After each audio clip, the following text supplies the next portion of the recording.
এবং কোনো ব্যত্যয় কোনো এই প্রতিভাবের সহযোগিতা কামনা করে আমরা এই যাচাই বাছাই মনোনয়নপত্র যাচাই বাছাই কার্যক্রম শুরু করছি। আমরা প্রথমে এই যে মনোনয়নপত্রটি বাছাইয়ের জন্য রিটার্নিং করব। আমাদের হবিগঞ্জ 1 আসনে 6 জন প্রার্থী মনোনয়নপত্র দাখিল করেছে। আমরা এই পর্যায়ক্রমে 6 জন প্রার্থীর মনোনয়নপত্র যাচাই বাছাই করব। প্রথমে কাজী তোফায়েল আহমেদ, বাংলাদেশ জাসদ কর্তৃক উনি মনোনীত প্রার্থী।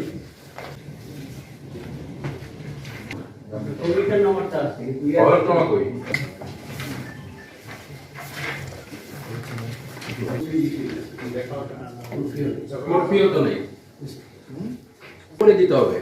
আর এটারও আপনি গ্রান্ট করতাম যদি আপনি 300 টাকার মূসক দিতেন, তাও আপনি তো দেন নাই।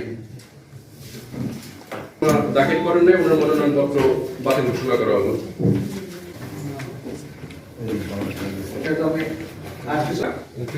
ওনার কোনো প্রতিনিধি নাই? মনোনীত প্রার্থী আপনার মনোনয়নপত্র বৈধ ঘোষণা করা হলো।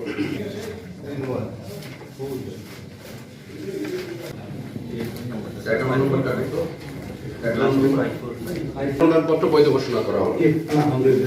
ওনার মনোনয়নপত্র বৈধ ঘোষণা করা হলো।